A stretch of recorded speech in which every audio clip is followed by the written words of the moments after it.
Kali ini, kita akan coba bedah pemikiran Khalil Gibran. Tapi bukan Gibran yang puisinya sering kita kutip di undangan nikahan ya. Kita bakal menyelami sisi lain Gibran. Gibran sang pemberontak, sang filsuf, yang gagasannya mungkin banget adalah jawaban yang selama ini kita cari buat kegelisahan zaman sekarang. Coba deh, jujur sama diri sendiri. Pernah nggak sih Anda ngerasa capek banget mainin peran? Capek membangun citra sempurna di media sosial, capek menuhin ekspektasi orang di kantor, sampai akhirnya di tengah malam Anda nanya, di antara semua topeng ini, yang mana ya muka asli saya? Ini anehnya zaman modern kan? Kita makin terhubung sama dunia, tapi kok rasanya makin jauh dari diri kita sendiri. Nah, di tengah krisis makna kayak gini, ada satu suara dari seabad yang lalu yang ternyata relevan banget. Lewat buku Gibran Sang Filsuf karya Ghassan Khaled, kita diajak buat nemuin lagi pemikiran Khalil Gibran yang lebih dalam, lebih radikal, dan luar biasa pas buat jiwa-jiwa modern yang lagi gelisah. Oke, lupakan dulu deh kata-kata indahnya tentang cinta. Gibran yang bakal kita temui sekarang ini adalah seorang pemikir yang ngelihat masyarakat itu kayak penjara. Seorang revolusioner yang percaya kalau langkah pertama menuju pencerahan itu ya dengan menghancurkan belenggu-belenggu itu dulu. Oke, perjalanan kita dimulai dari luar, dengan keberanian buat menantang dunia di sekitar kita. Kutipan ini tuh kayak deklarasi perangnya Gibran. Dia sadar kata-kata indah itu nggak ada gunanya kalau jiwa manusia masih terkurung. Nah, perjuangan yang dia maksud di sini itu bukan kekerasan fisik ya, tapi sebuah pembongkaran total terhadap semua hal yang ngebatasin potensi kita sebagai manusia. Menurut Gibran, penjara yang paling bahaya itu bukan yang terbuat dari besi, tapi yang terbuat dari tradisi buta, dari agama yang jadi dogma, dan hukum-hukum yang menindas. Inilah rantai-rantai tak kasat mata yang bikin kita jadi patuh, seragam, dan takut buat jadi beda. Dia ngajak kita buat mempertanyakan itu semua.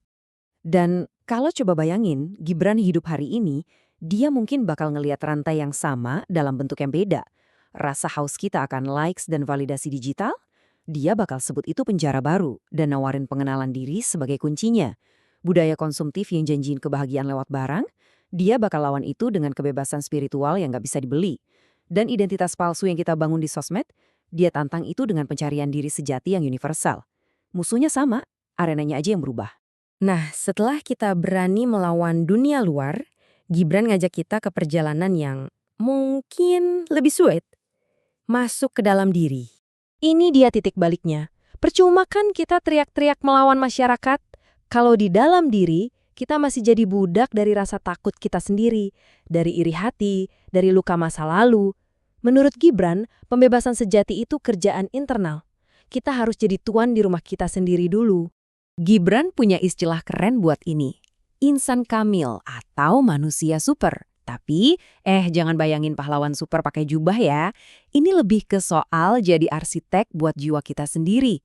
Manusia yang nggak lagi hidup berdasarkan aturan orang lain, tapi dia menciptakan nilai-nilainya sendiri dari kekuatan batin, kehendak, dan kesadaran yang penuh.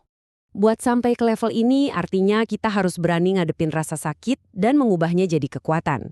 Ini proses menempa diri, mengubah kelemahan jadi kebijaksanaan, dan penderitaan jadi fondasi buat jiwa yang gak tergoyahkan. Nah inilah kebebasan dalam bentuknya yang paling murni. Dari pemberontakan di luar, pembangunan di dalam, kita sekarang sampai di puncak perjalanan filosofis Gibran. Setelah seseorang jadi kuat dan merdeka, bukan berarti dia jadi egois. Justru sebaliknya. Dia mulai sadar kalau dirinya yang sejati itu adalah bagian dari sesuatu yang jauh lebih besar. Sebuah kesadaran universal. Ini adalah langkah dari aku jadi kita dalam arti yang paling luas, paling kosmik. Spiritualitas Gibran itu melampaui sekat-sekat agama.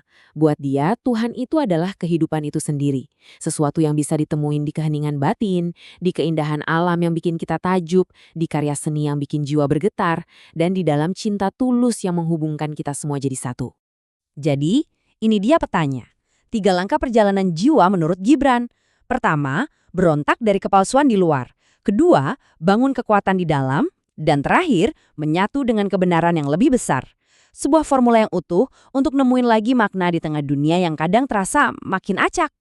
Gibran sudah memberikan petanya, tapi ya pada akhirnya perjalanan ini adalah milik kita masing-masing. Pertanyaan ini bukan basa-basi. Di dunia yang sibuk banget ngejual definisi kebebasan lewat barang yang harus dibeli, status yang harus diraih, gaya hidup yang harus ditiru, pertanyaan yang Gibran titipkan sebetulnya adalah, definisi kebebasan seperti apa yang akan Anda ciptakan dari dalam diri Anda sendiri? Sebuah kebebasan yang otentik, yang nggak bisa dibeli dan sepenuhnya milik jiwa Anda.